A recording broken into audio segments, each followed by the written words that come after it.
she'll be here in a few minutes, but it's okay to start. Okay. Thank you again to Babayit for hosting, and specifically to Uri. Yeah. Always forget names. Uri for being here to coordinate. Chodesh Tov. Been lucky to have almost all my classes on Rosh Chodesh so far. I want to use the occasion of Purim, and we're going to see when we get into some of these first texts why it's connected to Purim. But I want to talk about the relationship between the Mitzvot and God, and something that's not necessarily an intuitive topic. God gives the Mitzvot, but it does come up. It comes up particularly in context of what's traditionally called Ta'amei HaMitzvot, the whole genre of text talking about why God gave the mitzvot, what we're supposed to get from the mitzvot, and all sorts of things like that. A really good example is a midrash, to give a little introduction before we look at the actual text, is a midrash about shchita, basically a midrash. And I got this, it's like, what does God care if you do shchita from the front of the animal's neck or the back? It's all the same to God. And it's just, God gave mitzvot, litzaref et habriyot, in order to purify us, that somehow through the process of doing the mitzvot, that makes us better, makes us somehow more pure, more refined. And Rambam sort of explains that midrash as saying that it's not the only way to explain it. He says that it's because the mitzvot all have they're all basically tools. They function in specific ways to act on our personalities, on our society, on our minds, to make us better. The mitzvot are to improve us. Litzaref is the word. Midrash means the same word used for purifying metal and making it better and more better quality. This is so too. Rambam says the mitzvot are there in order to make us better people and give us a better society, to help us become more perfect.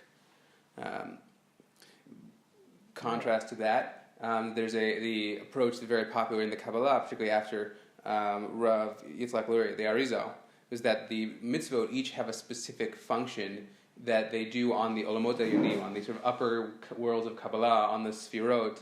The mitzvot have divine functions that, every time you do one, you're as if you're pushing the right button. Or as someone was telling me recently, they heard explained via Chabad, and it's an image that's very popular in Chabad, comes from the Tanya and some earlier sources, of like ropes connecting upper worlds and lower worlds. And when you do the mitzvot down here, you're pulling ropes that have effects up above. And each mitzvah is a different rope. And those are two really different approaches to the meaning of the mitzvot, but they share something in common, which is that they're very focused on people. What is it that we do that's significant?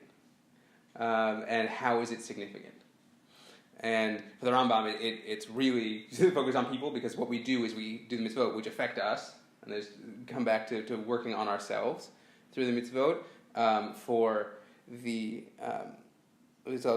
Kabbalah, the mitzvot sort of affected God and Kaviyachol, and that sort of gets outside ourselves a little bit, but in some ways still focuses on us even more, because that's how important we are, is that we can affect God and God's plan for the world and everything. And the Kabbalistic phrase is avodat tzorech gavoha. Our avodah, our service, is a need from on high. That God, in some sense, needs our avodah. And so what I want to look at tonight is a couple of approaches from contemporary sort of religious Zionist thinkers, Rav Shagar, Rav Fruman, Rishai Mevorach, we'll introduce as we go, that really take issue with that. Because all of those somehow leave the mitzvot and leave ourselves stuck within what it means to be human in our sort of finite world. There's no moment when we transcend ourselves. It all just stays right here. So with that introduction, I want to start with a piece from Rav Menachem Fruman. Rav Menachem Fruman died in 2013. He was one of the many teachers of Chassidut within the religious Zionist community. He helped found Yeshivat Makor Chaim with Rav Adin Steinsaltz. He was Rosh Yeshiva of Yeshivat Tekoa in Tekoa. He really has done a tremendous... He's taught at Yeshivat Otniel, which is where I first met him. I was 18, and it was Friday afternoon in the Beit Midrash. I was visiting a friend who was learning at Otniel, and Rafroman came up to me and asked me if I was bar mitzvah and they could count me for a minyan, which I can't tell was him joking or if I just looked that young. It was a humbling experience. And he spoke many times on the weekend, but I didn't speak Hebrew, so I had no idea what he was saying. This is from, this is going to be significant in a second. We're going to read a little passage here that will sort of introduce him and the topic. He was best known in Israeli society for his work on peace, grassroots peace movements. He was heavily involved in with both the secular society and but also with religious Arab and Palestinian society, Muslim, Christian, etc., because he really believed that religion could sort of cross the boundaries here. And so some of his students still carry that on today. The two pieces we have here, pieces 27 and 28, from a small book they put out, it puts in your pocket, called Hasidim Shochakim Mizeh, phenomenal little aphorisms. I've translated all of it on Facebook, and hopefully it might get published at some point. But my friend Ben and I put it all up there. So that's, if you like these and want to find more, it's all there. We're going to look at piece number 27 now. I want to jump to the last paragraph here of piece 27. It says, years ago, I suggested to my wife that we change our last name from Fruman to Purim.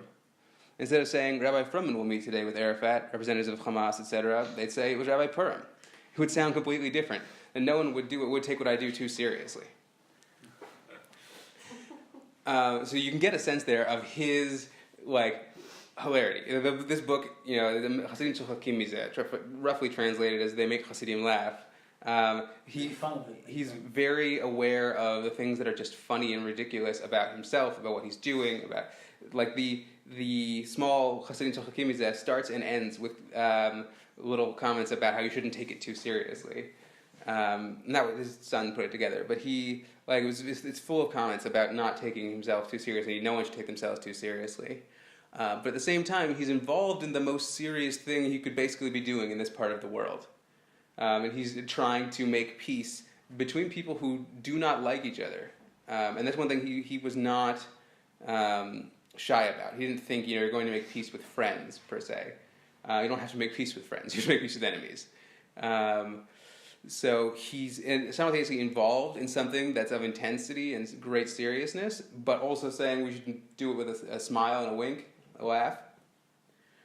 And that's going to be, we're going to read the whole piece and then come back in this next piece, particularly this tension between being very serious and simultaneously being willing to joke about things is very Purim and has a lot to do with this whole issue of Mitsvot.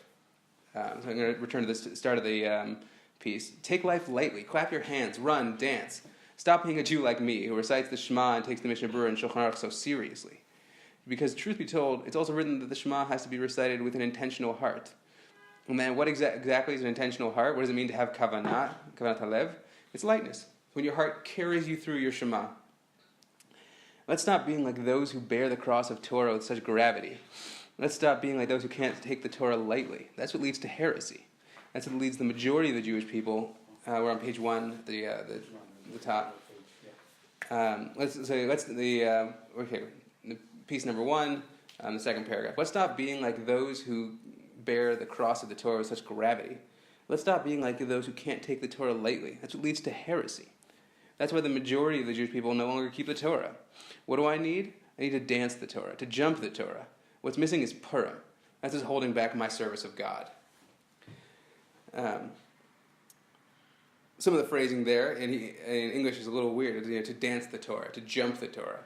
It's verbs that don't work quite the same way in English. In Hebrew, it's l'irkod et Torah, likfotz et Torah, which doesn't work so well in Hebrew either. It's to live the Torah, to follow the Torah as an act of dancing and jumping. That somehow the act of doing the Torah can't itself be something we do. That's okay. So I'm recording.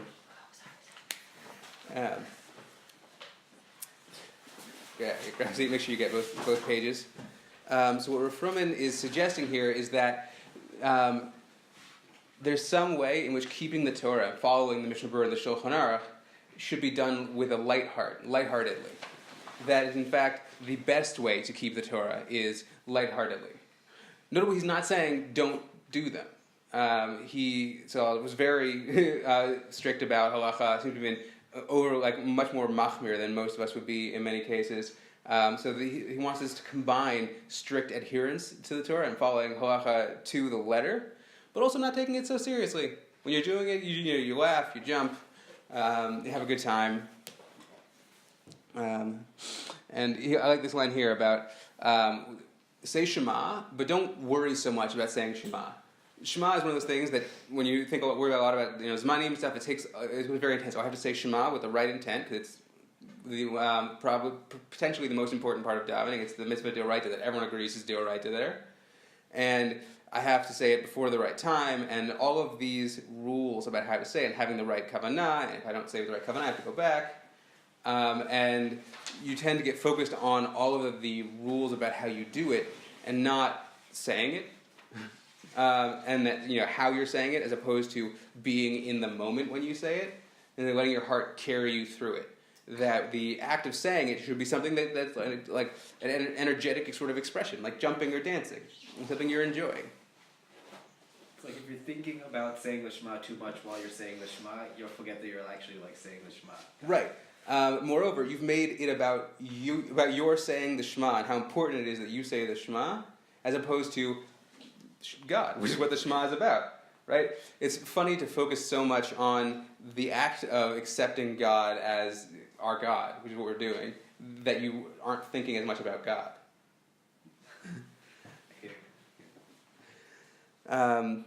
Okay, the next piece, 28. This piece requires a little introduction. I think I might have brought some of this last time, or at least talked about it, for anyone who was here.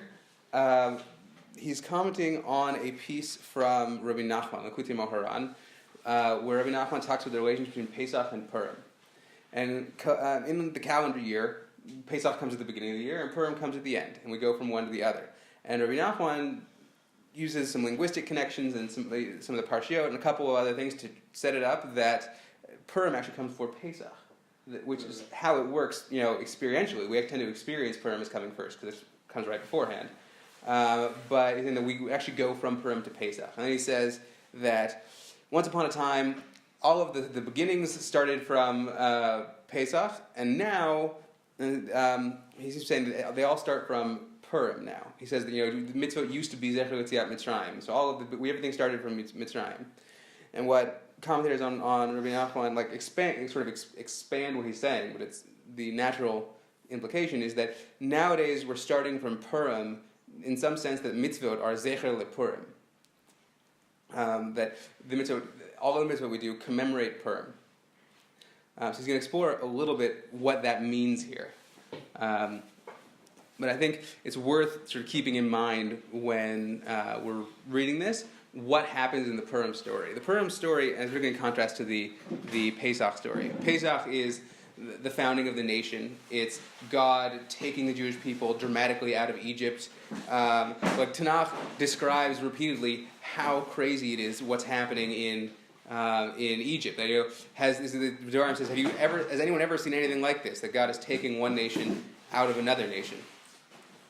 And in contrast, Purim has no evident presence of God at all, famously. But if Pesach is all about God's involvement in history and the life of a single nation, Purim isn't evidently about that.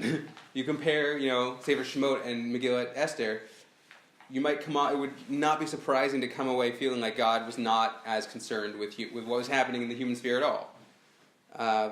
And sort of the greatness of Purim is all in the way we read the Megillah, as opposed to what's written in the Megillah. But what's written in the Megillah and the contrast to what's written in Sefer Shemot is sort of what's lying behind this piece of Rav Fruman. So on page 128, it says, in classical Judaism, all of the commandments commemorate the exodus from Egypt. But now we've reached a new era, an era of laughter and freedom. Until now, all of the commandments were very serious. Passover is about pathos, about emotional engagement. The Torah has lots of pathos. It's very serious. Now we have a new era, a new Torah, the Torah of the land of Israel, the Torah of the Messiah. And all of the commandments commemorate the laughter of Purim, not the pathos of Passover. To be or not to be is a serious, weighty question. However, Shakespeare wrote in the very same play that the whole world is a stage, that everything's a game. Do you hear me asking the most important question there is in life, whether or not to be? This question is just a joke. It's a game. It's just a game. There's something that takes priority over the question of whether or not to be. It even takes priority over saving a life, which is so important that it overrides Shabbat. What is this thing that takes priority over saving life? Being before God. Before God. Being before God in this world and the world to come. Being before God and knowing that everything we have done in our lives is a joke. Life, death, it's all a joke before God. So that's a really intense paragraph. Hard to imagine that he's saying meant that in a strict halachic sense when he says that being before God overrides pikuach nefesh. But this is why I was saying that it's important to keep in mind what Megillat Esther looks like. Because Megillat Esther makes it seem like maybe God is more important than human life and somehow beyond the importance of human life. Because people in Megillat Esther are willing to die for being Jews, and God's not trying to stop it. Not visibly, per se.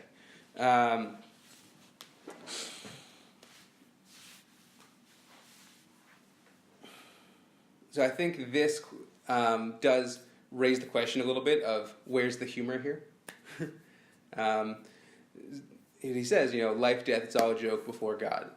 So can anyone tell me why, you guys, any thoughts on what makes that a joke? What makes human action, let's say, start from there instead of life and death? What makes the Mitsvot a joke before God? I mean, it's a lot of times, like in a human framework, if somebody asks you to do something, so you know who the person is who's asking you to do something, and you have at least some sort of visible connection. When you do something, it's like you can check off, meaning that it's a much more built-in, structured thing. You do things because somebody who you know asked you, and there's kind of like a very obvious give and take.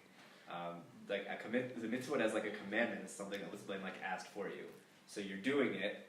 Apparently, it's something that's good, perhaps.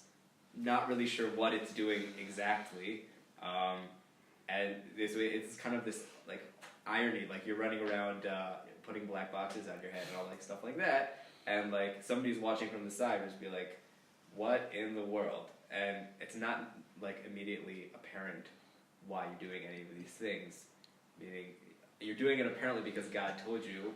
It's not like God is there all the time. He's saying, I told you to do that. Good job. Good. Anyone else? Well, I just had a thought about what you said before about us being before God and why does that, it seems like in the story of Purim that overrides even human life, which sounds so silly because we always are told that pikuach nefesh comes before everything. But the way I look at it is I don't think Hashem ever had any intention of the Jews being killed out. I think he maybe just wanted them to realize they had to be in a life or death situation to fight for their Judaism and make that meaningful to them, if that makes sense.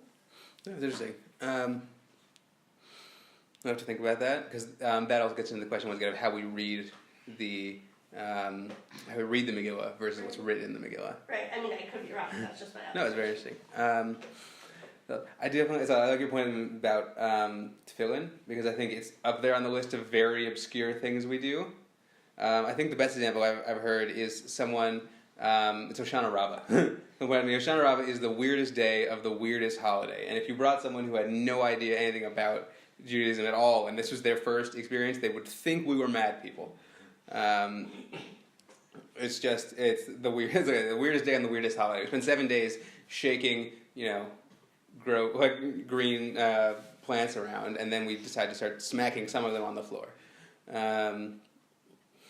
And there's something ridiculous about that, and then it's made all the more ridiculous by the comparison between. It's a huge what that doesn't have any meaning to me. Why would that have meaning to God, who's so far sort of transcendent and infinite, as opposed to sort of this human life? But with that thing, I think it's worth considering what he's trying to get at with being before God. And like, what does that have to do with the mitzvot per se? He's saying that mitzvot, he's not saying, okay, the mitzvot are just ridiculous. And they're jokes. But they're jokes because what's important is being before God. And I think there's sort of two ways to look at this. One is that the mitzvot, which remain, what we're supposed to be doing, themselves are sort of obviously ridiculous in comparison to God. And so we shouldn't feel like doing the mitzvot is enough to put us in relationship with God, to make our lives something that we're living before God. And that it's worth looking for sort of other extra ways to make sure we're being conscious of God and trying to live God in a godly life. But I think perhaps more importantly is a question of what are the mitzvot for and what are they about? The mitzvot are themselves ways of being before God. You try and make them something else, then they're telling you left them within this human realm of life and death and things. But Pesach it used to be all of the mitzvot were zecher yetziat Mitzrayim, right? Mitzvot being zecher yetziat Mitzrayim tends to mean two things. One, it's a very obvious human mitzvah for the most part. Most mitzvot that are zecher yetziat Mitzrayim are things we kind of get the sense of doing anyways. Not all of them, Shabbat, Pesach. But a lot of the other ones are about not oppressing other people. And even Shabbat is framed in terms of Yetziat Mitzrayim, and all of the slaves and masters are all on the same level. And so a lot of our basic senses of morality and equality and things all come through on those mitzvot that are Zecher Yetziat Mitzrayim. And second is mitzvot that are Zecher Yetziat Mitzrayim have an obvious function within the life of the nation. They help us remember who we are and where we came from. And Purim... So that's not you don't have that element there of we came from this moment. Purim is when we choose to be before God on our own instead of our grandiose backstory. And so he's saying is that the mitzvot sort of stop having this obvious function of morality and equality, of historical memory and national identity. Instead, the mitzvot are set aside, are just ways in which we make ourselves live before God.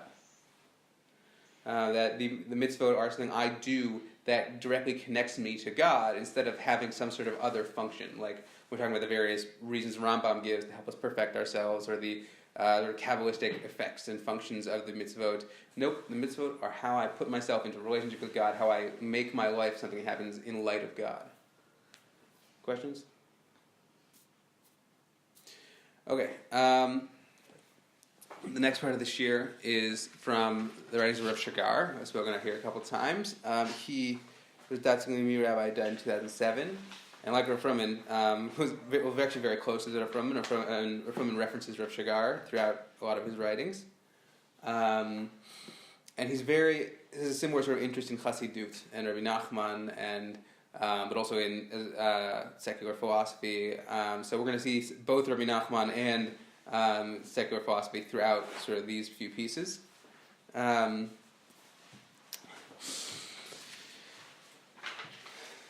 first piece here is a little footnote, but I think it's going to help set up the contrast Rav Shiur is going to talk about in the next sort of longer piece. It says, the spirit of whimsy is expressed through the injection of faith with a humorous dimension. As Rabbi Nachman wrote, the power of humor lies in its capacity to illuminate the limitations of our world in relation to the divine infinitude. That the question of humor in relation to the mitzvot is about the fact that we are finite humans and living in a finite world, doing finite actions for the sake of the infinite God. And how does that, what's the connection there? And I think the closest example I've been able to imagine for what is this tension between human finitude and divine infinite is parents and kids, or really sort of an adult and kids. I have a daughter who's 2, and she's adorable, and she's really into cleaning.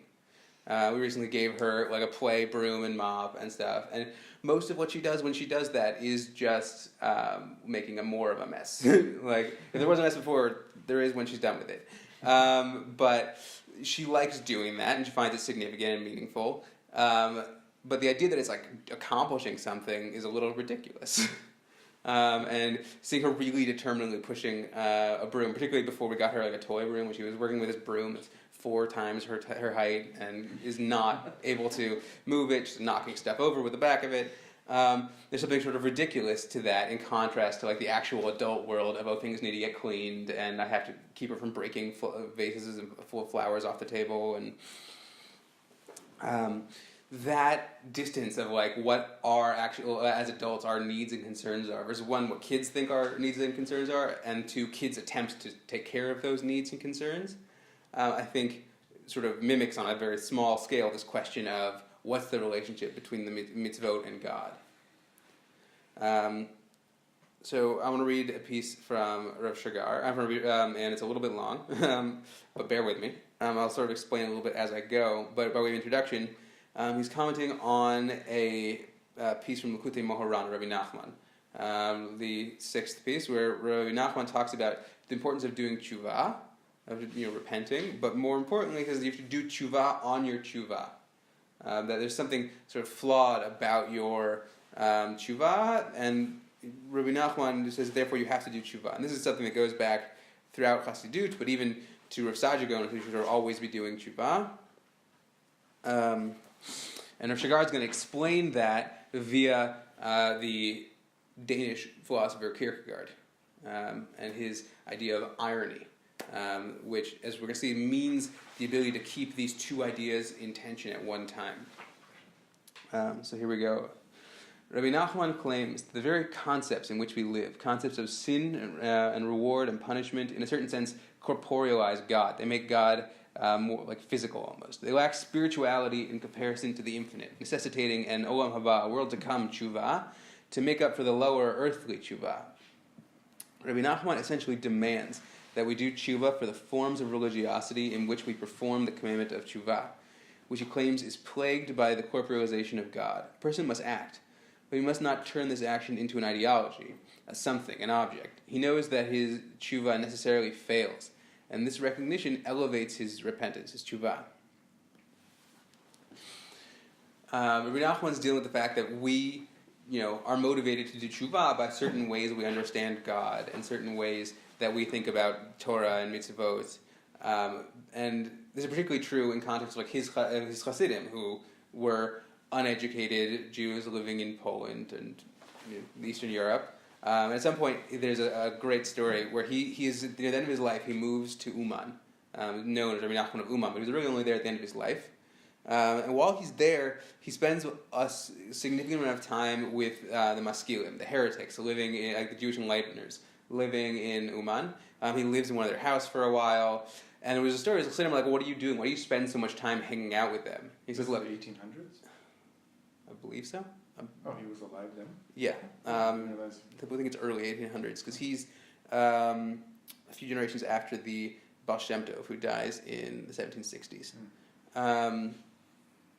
So I think it's early 1800s. He dies fairly young, but so right. His students and Chassidim want to know, why are you hanging out with these heretics? And he says, look, they're heretics, but also you're heretics, and at least they're educated. At least they're not Amaratzim.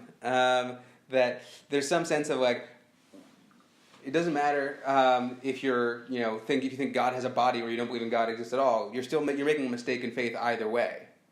And Rabbi Nachman wants us to be doing tshuva for whatever reason. We're going to do tshuva, but once we've done tshuva, we'll be more sort of closer to God and have a better understanding of God. We need to be able to look back at the tshuva we just did and say, oh, I was motivated by things that were not as lofty and holy as they could have been. And so I should do tshuva again for that. The problem is that if God is sort of infinitely holy and beyond human comprehension in that sense, then you do it forever. You always look back and say, that wasn't as good as it could have been. So Rav Shiur wants to sort of solve the problem of how do you keep infinitely doing tshuva, because you can do tshuva for the rest of your life and you will never have become gotten outside our human ways of thinking. As long as you're thinking like a human, which is the only thing you can do, then you can never really entirely conceptualize God perfectly.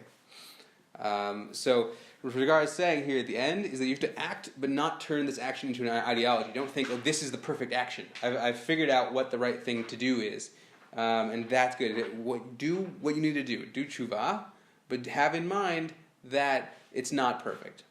Second paragraph. This means that every significant decision, like the mental or nafshit act of repentance, must come from an inner silence. So lets a person draw on his inner life, which cannot be put into words. Despite this, when the spiritual, ruchanit act emerges in the world, it loses its innerness, requiring tshuva to turn it into a true spiritual act. What does this mean? Imagine a person who decides to do tshuva. He's forbidden from thinking that this decision expresses the absolute divine truth. If he thinks this, he's corporalized the divine. He's concretized God into a human truth. He must make the decision, but by nature of this being an act in the world, it belongs to the category of kingly honor. Rabbi Nachman talks about a kavod melachim, a very earthly kavod.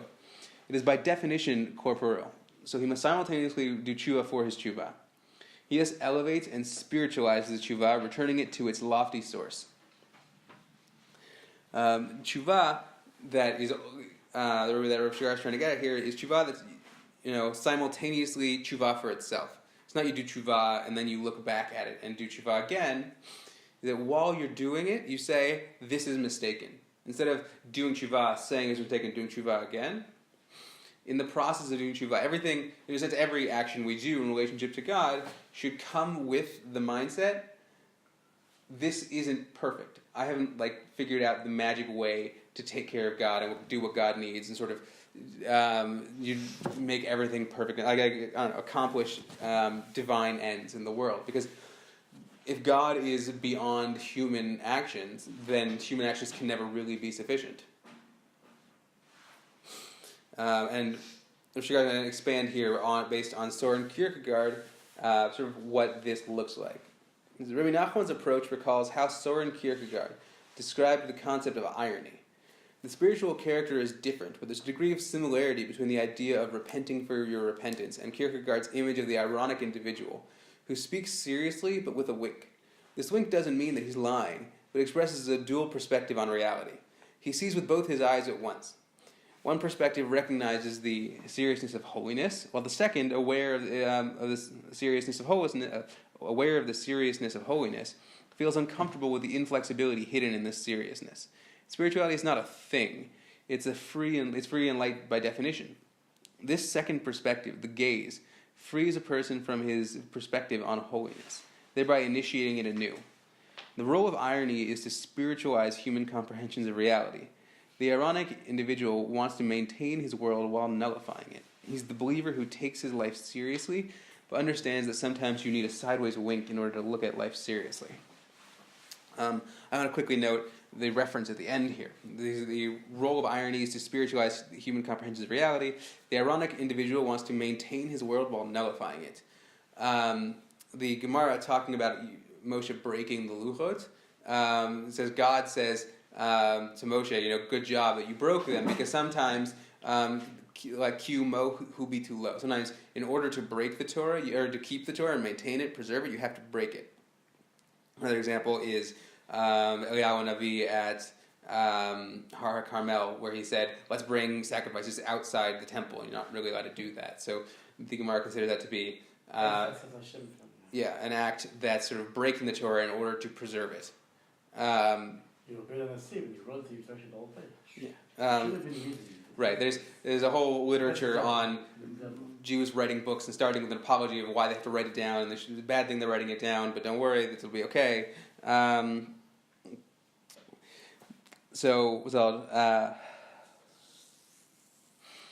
same way that Moshe Rabbeinu is preserving the Torah by breaking the only physical document of Torah that we have been given evidence of until this point.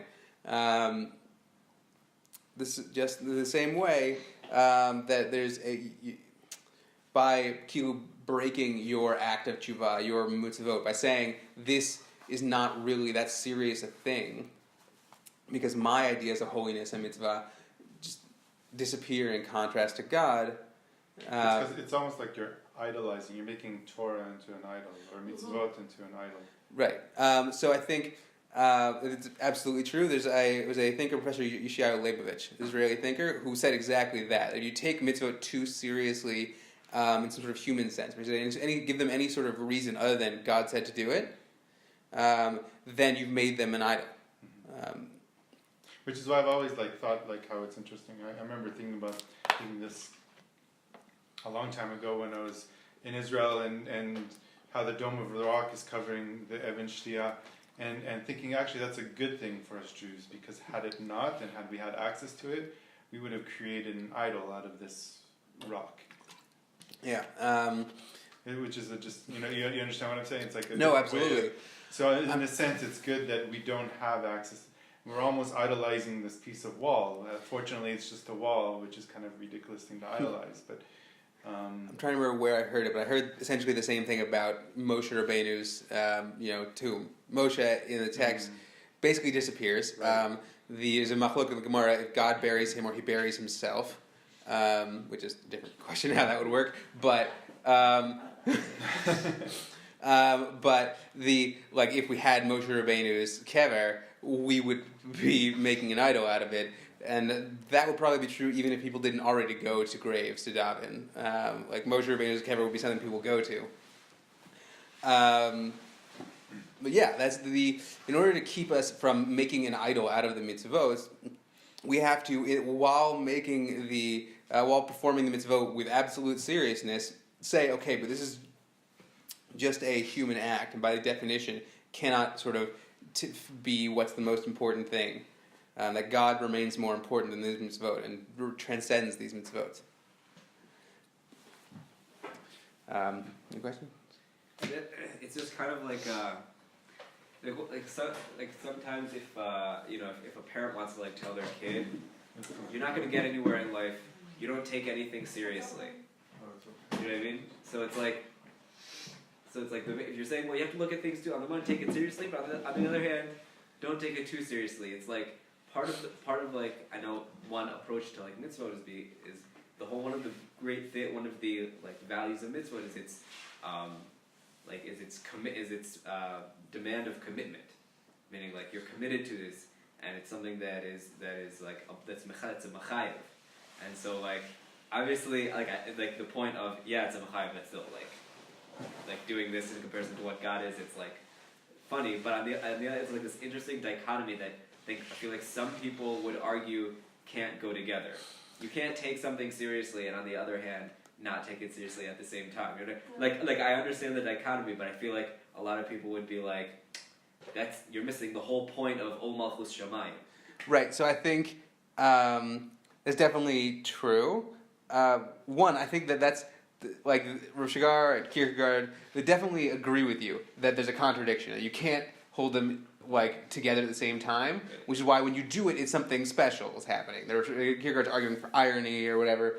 Rav Shigar uses the term irony, that you're kind of putting these two things together that aren't supposed to go together, and holding them together at the same time, even though they contradict each other.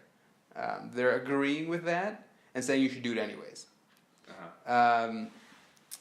And that's a broader facet of Rav Shigar's writings, which you can like or don't like, which is that he's very interested and open to contradiction.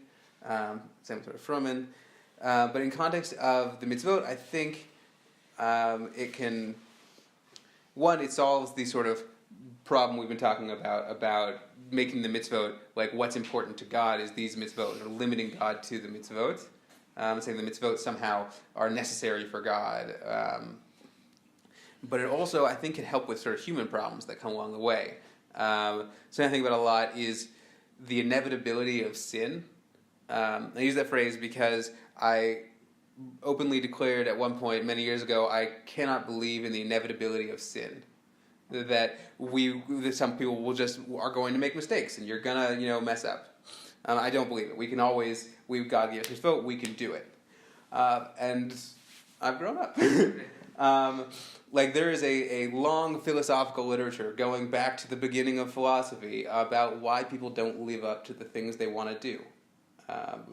Everyone puts it in different languages, In a sense, in Greek it was akrasia, and in Germany it was the subconscious. When Freud was like, "Oh, we mess up because we decide to do things that we don't really think we want to do because we have a mind inside ourselves that decided those things."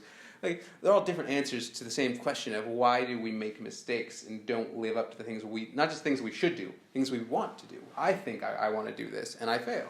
I want to go meet with my friends, and I have stayed in bed all day. I want to get up, and I sleep through my alarm. I want to go to bed early, and I don't. All kinds of things. And most certainly, I want to daven 3 times a day. I want to learn, a paragraph, whatever. All the different things we put for ourselves that we don't live up to. And the ability to, certainly I think this helps with that. And certainly this is, I think, what's happening in the Froman pieces we looked at, about not taking the mitzvah so seriously, even while doing it seriously, in a manner, is that when you fail, it's okay. And I think it's something we don't educate for enough is failure. Right? Given the fact that people have always failed at doing what they're supposed to do, what they want to do, it's valuable to give people a way of dealing with that. And when it's all, weighing on you, you have to do this mitzvot because it's the only way to perfect yourself in your society, or you have to do this mitzvot because it's the only way to change the upper worlds and move the sphere out and where they need to be at this time. It puts a lot on you, and if you're not going to live up to it all the time, then that is definitely not, the most healthy. I had another thing I wanted to suggest, but no, I think you're right, and I think some of that's going to come down to basic disagreements about what it means to have an ol and be committed, and I think there might be a sense in which, as we're going to say, anyways, this might be the only way to be committed. To want to be really radical and say you can't be as committed to someone else when, be it in a relationship with a human or with God, when you take the commitment too seriously. Because on some level, and this was going to be an alternate title for this year, you've made the commitment more important than that end person, that God. You've made the mitzvot more important than God. And if you think, the most important thing for me to do is these mitzvot, then you've sort of made them important independent of doing them for God. And that's certainly what Froman was trying to get at before as well, right? Being before God is much more important than doing the mitzvot. We had the trick, which you said is a contradiction, is to do the mitzvot and still know that. Right. I don't think that it's saying don't be committed at all. I think it's saying be a committed Jew, but at the same time, don't be so caught up in trying not to sin that you forget the essence of being a Jew, and that you sometimes somebody could be too caught up in all of that, and then they forget how to be human also. Can you explain what you mean by how to be human also? Meaning, if you sometimes could be so concerned about not sinning that it could maybe drive you to sin more because you don't realize that it's okay.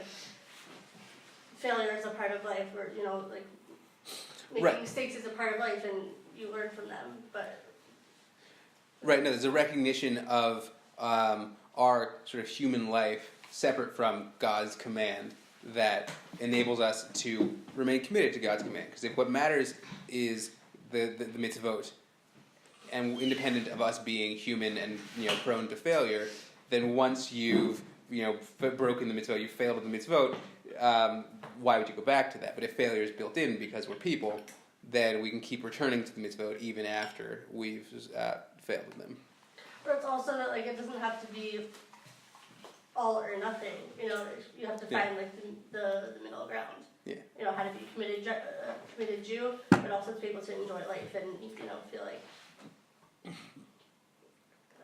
lost my train of thought, but. Who deals with failure? I mean, or does the Torah deal with failure and what to do when we do fail? Shiva Yipol Tzadik V'kan. Trying to remember if that's Mishle or Kohelet. But, the Torah has tshuva. Devarim Perek the 30th chapter of Devarim, talks about sort of doing tshuva as a nation and coming back to God. There's an interesting If you do bad things, you can still be tshuva. Worse. There's an interesting thinker in the 20th century in America, Michael Visegrad, who's a student of Rav Soloveitchik. He ended up writing primarily for both academics and Christians, but that wasn't intentional to begin with. He was just very interested in Tanakh and orienting Judaism around Tanakh. It's a great book, The Body of Faith. I highly recommend it. The first part is trying to explain that he's not trying to sort of ignore Chazal. He thinks Chazal were really also trying to study Tanakh and learn from Tanakh.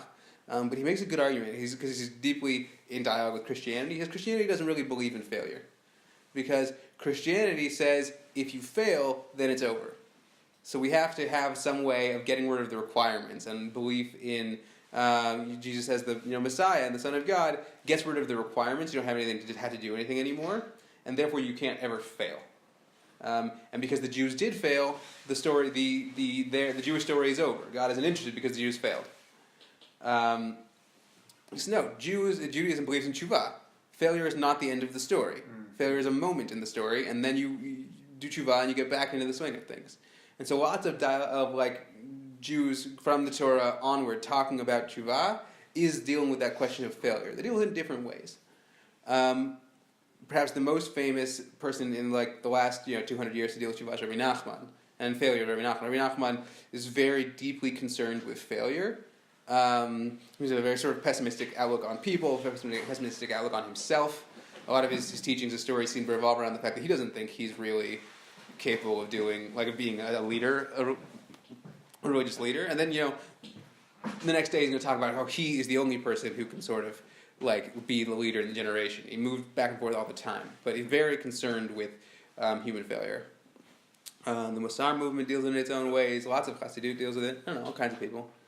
I definitely, if you want to look into it, tshuva is the place to start. Because tshuva is all about starting. I'm just interested in it now because I'm listening to an audiobook called Attracting Women Through Honesty. And he says you just have to put yourself out there and you'll fail. And you'll be rejected. No, I think that's... Not quite what... it's the same idea. Yeah, the failure is part of life, and that accepting that is the only way to actually live your life and to actually have a relationship with God and Mitsvot, is to accept failure as part of that. Mm-hmm. Part of what I was going to say, I think, before is that the only way to be open to God, I don't remember if I said this, I might say this, is that accepting that the Mitsvot are something that's the relationship, but not not God Himself. Okay, so if any more questions, then we'll move on to the next piece. Still from Rav Shigar. Actually, we're going to skip number 4, which is very similar to number 3. It's not entirely, so if you want to look at it yourselves, that's fine. We're going to jump to number 5. Number 5, this is from Rav Shigar's book on Drashot for Sukkot. And he deals with this great Gemara from Avodah Zarah. There's an Agadah, a long Agadah, talking about what's going to happen in the days of Mashiach, the end of history.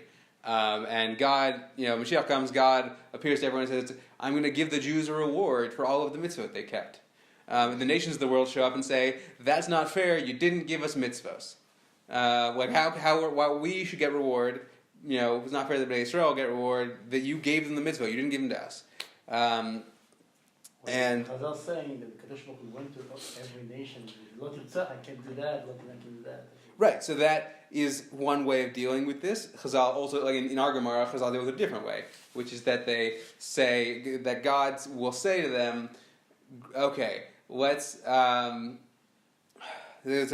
do a test. We're going to give, I'm going to give non-Jews one mitzvah, and we'll see how they do with that, and if they do, they can get reward for it. And the one mitzvah God's going to give the non-Jews is Sukkot. They're going to live in a sukkah. Great. Non-Jews will live in a sukkah, Jews will live in a sukkah. Should go fine, except God makes it super hot on Sukkot, and everyone has to leave Sukkah. It's unlivable. You can't live in it. And the non-Jews, when they leave the sukkah, they kick the sukkah. They get upset about having sort of been almost tricked out of their opportunity. That the sukkah, instead was supposed to get them and be an opportunity for reward, has not, it's failed. It's not what they wanted it to be. So Rav Shigar is commenting on that Gemara and what that distinction is between Jews and non-Jews. Because both the Jews and the non-Jews left the sukkah in that case. Moreover, you're supposed to leave the sukkah in that case. One of the rules of living in a sukkah is that you only live in the sukkah if it's a situation like you would normally live in your house, if it's raining to the point where it's soaking through the sukkah, or if it's Teshuka Ein Taduru, exactly. The mitzvah of sukkah does not require you to live in there if it's unlivably hot.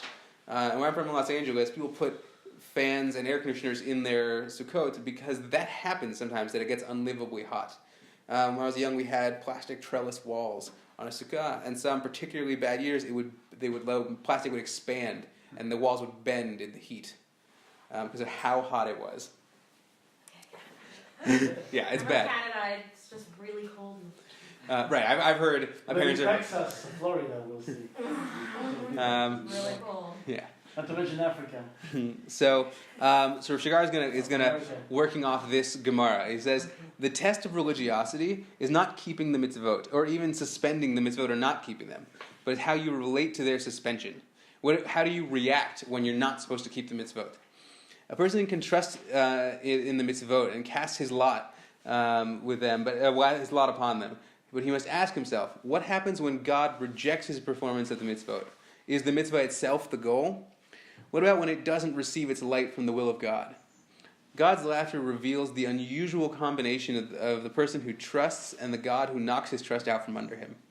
This is a comical event, which reveals the total nothingness, the joke of the person who thinks it's so serious and important when he does a mitzvah. It's as if God pranked the person. Someone with a sense of humor will laugh along and even enjoy it, but someone who doesn't will see it as a painful rejection.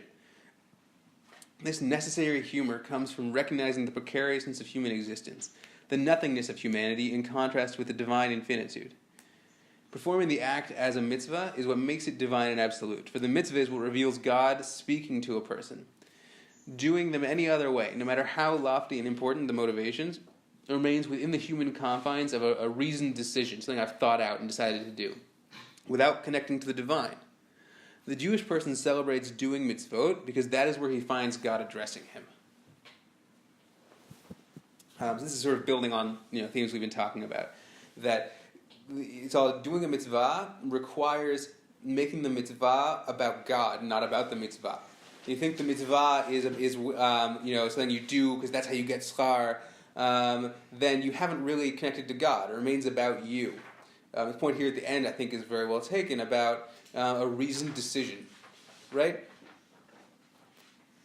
There's a whole distinction in halachic literature about chukim and mishpatim, and what are things that were not halachic literature, and a distinction in the Jewish tradition about chukim and mishpatim. What are things that we could figure out the reasons for, things we couldn't figure out the reasons for?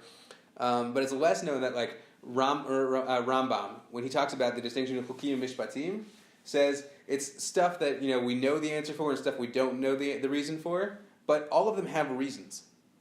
There's the reasons you could theoretically figure out and think on your own well enough, you would figure out not only what the reason is for each mitzvah, you would be like, oh, that makes sense for me to do that even if God didn't command it.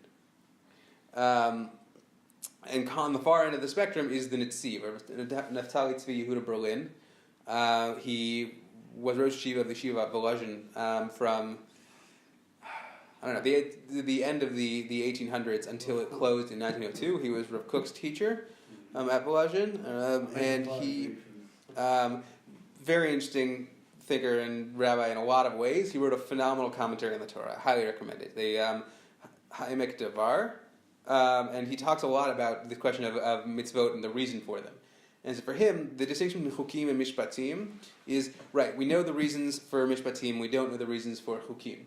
But even mishpatim, the reason is not the reason for the mitzvah. The mitzvah is because God gave it to you. The reason is something that appeals to us about it. And God said, here, it'll appeal to you for this reason. It'll make sense to you for this reason or have this value for you. But that's not why God gave us the mitzvah. For Rambam, God gave us the mitzvot in order to accomplish certain things. And if we really thought about it, we could figure out what the reason is, and we would come to the conclusion that we should do that. For the Netziv, that's not even why would we bother thinking about it, trying to figure out what the reason is? The reason we do it is for God. And also sometimes there's nice reasons. So the issue of the reasoned decision is what Rav Shigar is trying to get at here at the end here, right? The idea that if I thought about it enough, I can make a decision to do it, is that remains entirely within the realm of human logic and knowledge. There's no way of escaping, of transcending our own ways of thinking about the world. when you've made the mitzvah, then the reason for the mitzvah a logical conclusion, then in a sense what your avodah is for logic and not for God. You're working for human reason and things that are humanly understandable. Rabbi Dr. Abraham Joshua Heschel was a very fascinating thinker in Germany and Warsaw and America. He's talking about it recently. People don't like how poetically he wrote in English, but no one appreciates that was his fourth language. So that is just impressive. But he has this great. He also did speak English. He was born and spoke English very good. He's a great little book on tefillah called Man's Quest for God, and he talks about. He's dealing with the discussion of Tamei HaMitzvot that's going on in JTS and stuff around his time, and that the mitzvahs are symbols for sort of certain values. Because if you make mitzvot into symbols of your highest values, then what you're really worshiping is your highest values and not God. So the only way, Rav Shigar says, to somehow transcend yourself, get outside yourself and focus on God, rather than just constantly returning to this is what I want, it serves some sort of purpose I can understand, etc., is this dual way of seeing things. What the fun phrase he used, seeing with both your eyes at once. As if one eye, looking like the old 3D glasses they used to give out, where one eye side was red and one side was blue. Exactly like that. Questions? Okay, so I want to look at one last piece. Thank you for bearing with me. We've done a bunch this time. And the last piece is from Yishai Mavorach. Yishai Mavorach was a student of Rav Shigar. He's still alive and writing today. And he is a very interesting thinker, Dati Leumi, a Zionist, but he is very involved in reading in psychoanalysis and all kinds of critical literature, and weaves it all together with Chassidut and all kinds of stuff. Very interesting. This is from his first book called Theologia shel Cheser, Theology of Absence, which deals with a variety of topics, but the overarching theme is what does it mean to be Jewish after the Holocaust? And after the Holocaust, both in a moral sense, but also in just what does society look like today? And one thing he talks about is that, and there's a lot of literature about the difference between Jewish society before and after, roughly the Holocaust. What was the Jewish society like in Europe and versus in America? And one thing he talks about is, there was a point in time where in certain Jewish communities, and this just doesn't really exist today, your whole world was Jewish. Everything you knew was Judaism. That was just the only lens you had through which to understand the world was Judaism. And whether or not you kept all the mitzvot, and if you read, responsive literature, actual rabbis dealing with actual community members, throughout history, people have not been keeping the mitzvot perfectly. It's not a new problem. But even those people who weren't keeping mitzvot, they lived a Jewish life, even if they weren't, doing it perfectly.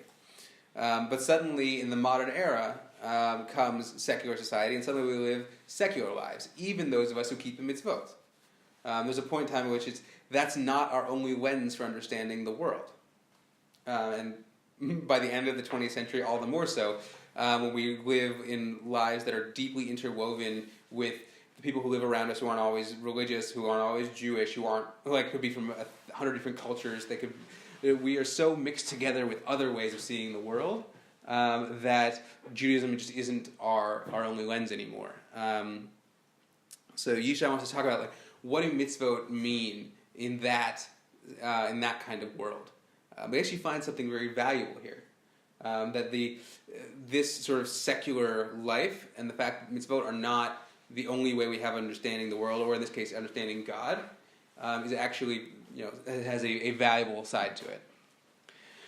It's as if God is, he's going to talk now about what it's like to live in that sort of, thick Jewish world, and then he'll come back to the other option afterwards. It's as if God is bound in the bonds of a person's religious language and a religious way of life. A person's faith language carries with it a meaning that limits the words of faith, words like God, divinity, holiness, commandment, to the narrow sense of their religious form of life. The rabbis expressed this framing in homilies that depict God observing the commandments. This congruence between the religious life and God's life creates an intimacy in the relationship of the believer and his God. Additionally, it testifies to the narrowness of God's world, constricted within the believer's way of life. Let's stop here for a second. So that's what it means to live with the mitzvot. Are like your only way of thinking about God is through the lens of the Torah. To some degree, that's like all your only God. God is the Jewish God. There are like parts of Tanakh that seem to suggest, and this was the belief of people around the area in the time, parts of Tanakh that suggest that, at the very least, Bnei Yisrael believed if you left the land of Israel, you were somehow less connected to God, just spatially. Being outside the land of Israel, you're not in God's land anymore. David says this when he's running to Shaul, you forced me out of God's service. Yechezkel has to tell the people, don't worry, God will be with you even in the exile. But it's all, he says, God will be there, mikdash ma'at, a small Beit HaMikdash. So he's responding to that, but also saying it's still going to be ma'at, something smaller about God's presence outside the land. The closeness of God in your life that comes with Judaism being the only way to understand every aspect of your life has the unfortunate downside of binding God into those forms of things. God, like I said, who God is the Jewish God, and no more.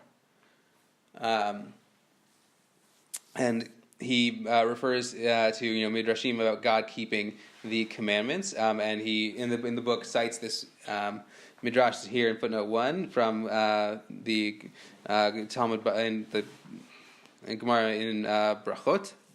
He says, Rabbi Avin bar Rav Ava said that Rabbi Yitzchak said, "From where is it derived that the Holy One, blessed is He, wears phylacteries? As it is stated, the Lord has sworn by His right hand and by the arm of His strength. Since it is customary to swear upon holy objects, it is understood that His right hand and the arm of His strength are the holy objects upon which God swore." So it talks about God swearing on His arms. They always swear on holy objects. It must be that He was wearing tefillin. That God is wearing tefillin. And the image of God wearing tefillin comes up other times in midrashim and stuff. But there's so much in this image. One implies God has a body. There's already a strong sense of, we've seen Rabbi Nachman being worried about corporalization of making God sort of physical and human. He's very human if he's wearing tefillin. Right, shiur kavod does say the kasher tefillin, which is also the midrashim say that what Moshe saw in Parshat Kitisa is right. But shiur kavod also starts with lines, it's basically saying don't take what we're saying too seriously. Of course. But the midrash also say that God is swearing, and that's like a very human thing to do. What does it mean for God to swear? And then God must swear the way we swear. We swear on holy objects. This is sort of an assumed phrase here. And that line is, I believe, that line is it's in italics here, it's the Koren explanation, but that's the logic of the Gemara. The logic of the Gemara, according to some commentaries, is that the God, of course, swears the same way we swear. So the Gemara sees God as entirely the Jewish God, and the God of the Mitsvot, and the Mitsvot are part of God's life in some sense. There's lots of agadot about God learning Torah and all kinds of stuff. So now Yishai is going to present the other possibility, the possibility of a secular believer. He says, only a secular believer, sensitive to the enigmatic nature of his language, can encounter the infinite force of the divine, while he's forced to constantly turn his gaze up and down, backward and forward, because the word he speaks lacks any meaning or sense when he says God. This understanding opens up a path to secular faith, to faith that encounters religious language and feels how it is full of force exactly by virtue of its lack of meaning. So this is some unpacking to do here, and Yishai's working off multiple different philosophers of language and sort of tying them together in his own unique way. I'm going to talk about this idea at the end here of the religious secular believer encounters the religious language and feels how it is full of force exactly by virtue of its lack of meaning. So let's just go straight to mitzvot as this religious language, right? Tamei ha-mitzvot are the meaning of mitzvot. They give mitzvot specific meanings. So for Rambam, the mitzvah of totally blanking. Ketoret, the mitzvah of Ketoret has a specific thing, which is that it makes the Beit Mikdash smell nice, and that's an important part of religious life. That's the meaning of it. But what Yisha says gives mitzvot force is when they don't have meaning, and the only meaning they have is this is from God. Because what that means is this mitzvah sort of points to and comes from God who's beyond all meaning. That the meaning is something very human. Anytime we give a tam or explain a mitzvah, or the Torah gives a tam, it's always based on human reason, life, appreciation, etc. The things that we can understand. Realism. And that's, there's a line in Devarim about this. God says the mitzvot will be, these laws will be your chachmatchem v'binatchem be'enei ha'amim. That other nations could look at the mitzvot and understand, these are wise laws. There's something sort of inherently humanly comprehensible about the mitzvot. And that's, there's something great about that, but as we've been talking about this whole time, it leaves us stuck within the realm of the human. And that only when we take the mitzvot as just sort of indicators of God and things that point us the way back to God, and the human meaning falls away, that allows us to not just connect to God, but connect to God in a much greater way. He's talking about the sort of full infinite force of the divine. And he says here, he's talking about, the word God lacks any meaning because it's such a human word. He talked about the secular believer being forced to constantly turn his gaze up and down, backward and forward. This is a reference that I also put in a footnote here to Mishnah Chagiga that talks about esoteric wisdom and things you don't teach and who you teach them to and how and stuff. And one thing it says is it's forbidden for a person to look at what is listakel, but what is above and below, and for like lifnei v'acharei, forward and backwards, or before and after. That we cannot get outside the world, and it's forbidden to try and understand what's happening outside the world. Right? We don't try and understand what happened before there was a world, or what will happen afterwards, what is happening, above or below. That we live within a certain framework, the Mishnah says, and we're not supposed to try and get outside it. It's somehow sort of impinging on God. So what he's saying in context of the word God lacking meaning, or the mitzvot lacking meaning, is they don't tell us about God, right? The mitzvot don't tell us what God, wants us to know. It's just what God wants us to do, and they point our way back to God. But they don't have meaning. That it's not like, we're supposed to wave, fruits and vegetables around, or plants around, because God really likes when those things are gathered together. It's not something that's telling us about God, or God needs that. There's something God gives us that points the way back to God. But God is beyond our world, beyond our framework for understanding.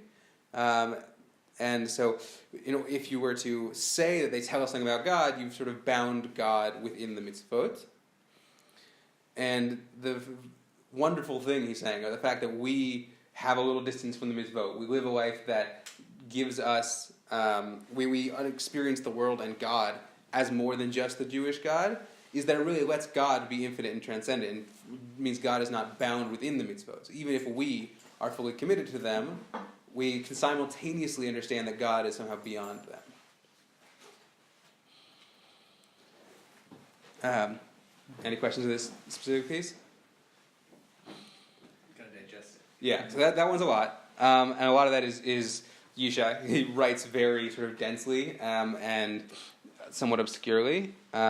Miraculously, this is one of the clearer pieces in his book.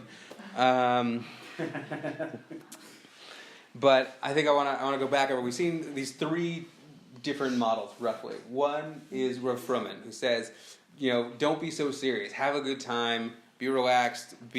Dance the Torah. Jump the Torah. Be deeply committed, but also have the sort of emotional distance that you're not, to use the different discussion you were talking about, not deeply worried about commitment and focused on commitment. Commitment is a function of your actions. Your inner life can be doing something else entirely. Your inner life should carry you through the mitzvot. That liot mechuvan, to have kavanah, is to be enjoying it and moving through it and having a good time while doing the mitzvot.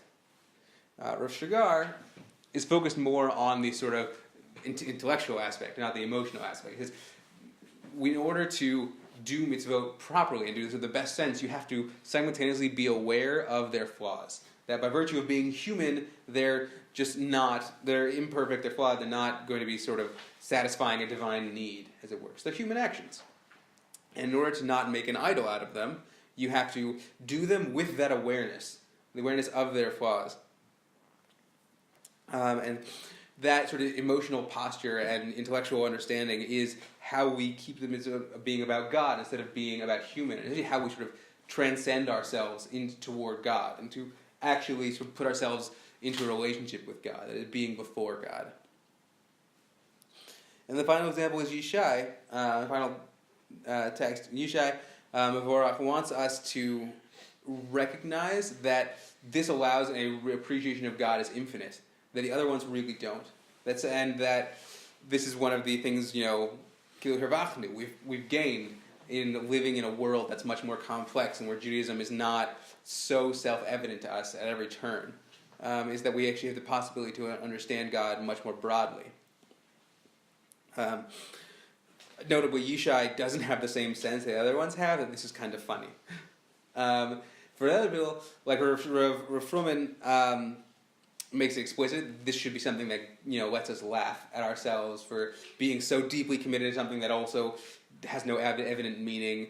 But for Fruman as well, should have a sense of humor and lightness and not take it so seriously and not be deeply upset by failure and be able to sort of enjoy having a life of mitzvot and not be super anxious about it all the time. That commitment doesn't have to exclude enjoyment, as it were. Okay, and then how does all this connect to Purim? Were you connecting it to Purim? Only in the broadest sense. That Purim, like Rav Fruman starts with Purim. One, he connects Purim to lightness and like enjoyment and joking. There's a great story about him wanting to change around his name to be Rav Purim instead of Rav Fruman. But also, that was the first. First piece. I was reading. And the second piece about doing that. What he sees this doing mitzvot as a form of enjoyment and like a joke almost, as being doing mitzvot zecher with Purim instead of zecher Yetziat Mitzrayim. But also, I think Purim, in the way it totally doesn't fit at all with the rest of like mitzvot and the chagim and stuff, gives an example of that sort of lack of seriousness. Of it's a mitzvah, it's super serious. You have to hear every single word of the Megillah, but also it's a good time, and that the ability to do both at once, to in fact have them overlap, that you can be having a good time while fulfilling mitzvot and things, is part of this same sort of spirit, and is probably the day that captures it best, sort of all the days. But also, like, sort of the whole idea of, like, some people say, like, why is Purim celebration? Like, the whole story is basically about how we were basically almost killed, but then we weren't, so, like, I mean, yes, that's a celebration, but at the same time, like, most of the story is... Right, the ability to, like, the joke of the Megillah, whereas the ability to say it all worked out, so it's fine, and we're like, it's fine, it's totally, we're good, even though it should rightfully be terrifying. And the ability to hold those two things together and be like, we survived, we'll have a good time, it's kind of a funny story, it's also a terrifying story. Like the Megillah, if you read it pay attention, is genuinely hilarious. There's lots of twists and turns and things that you would not expect. But it's also a horrifying, story about nearly avoided genocide, and those two just go together in the same book, which is kind of an odd choice. Thank you. Good. Chodesh Tov, Chag Sameach. Chag Sameach.